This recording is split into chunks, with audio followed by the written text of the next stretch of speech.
సంకల్ప శక్తి, దృఢ సంకల్పం. ఎందుకు కొందరు ఒత్తిడితో నలిగిపోతారు, మరికొందరు అచంచలమైన పర్వతంలా నిలబడతారు? కారణం ప్రతిభ కాదు, అదృష్టం కాదు, ఎప్పటికీ తలవంచని ఒక శక్తి, దృఢ సంకల్పం. మహాత్మా గాంధీజీ ఇలా అన్నారు: బలం అనేది శరీర శక్తి నుండి కాదు, అది అజేయ సంకల్పం నుండి వస్తుంది. అంటే శరీరం అలసిపోతుంది, సంపద కరిగిపోతుంది, కానీ సంకల్ప బలం దేశాలను నిర్మిస్తుంది, విధులను తిరగరాస్తుంది. యుగాల జ్ఞానం. కర్మణ్యే వాధికారస్తే మా ఫలేషు కదాచన మా కర్మ ఫలహేతుర్భూ మాతే సంగోస్త్వ కర్మణి. భగవద్గీతలో ఇలా చెప్పారు: నీకు కర్తవ్యాన్ని చేయుటకు హక్కు ఉంది, కానీ ఫలితంపై నీ అధికారం లేదు. అంటే ఫలితాన్ని వెతికే మనసు కాకుండా కర్తవ్యానికి అంకితమైన మనసు, అదే దృఢ సంకల్పానికి పునాది. ఆధునిక మనోవిజ్ఞానం కూడా ఇదే చెబుతుంది. ఆంజెలా డక్వర్త్ చేసిన పరిశోధన ప్రకారం విజయానికి బుద్ధి కంటే పట్టుదల మరియు అభిరుచి ముఖ్యం.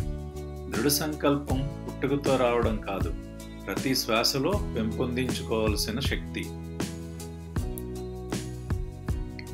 డక్వర్త్ తన టెడ్ ప్రసంగంలో ఇలా అన్నారు: మా డేటా చాలా స్పష్టంగా చూపిస్తుంది, చాలామంది ప్రతిభావంతులైన వ్యక్తులు తమ నిబద్ధతలను పాటించరు.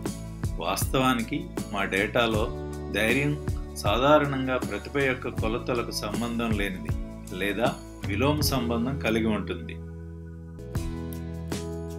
థామస్ ఆల్వా ఎడిసన్ను పరిగణలోనికి తీసుకోండి. లైట్ బల్బును పరిపూర్ణం చేయడానికి ముందు అతను దాదాపు 1000 సార్లు విఫలమయ్యాడు.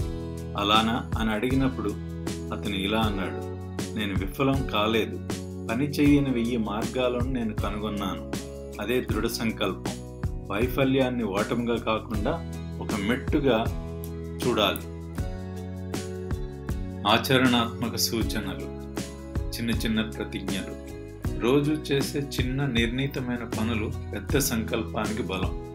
డైరీ వ్రాయడం, కష్టాలు విజయాలు రాయడం మనసుకు స్పష్టత ఇస్తుంది. ముందుకు పడినా జారిపడినా ఎదుగుదల వైపు పడిపోవాలి. దృఢ నిశ్చయంతో లేవండి.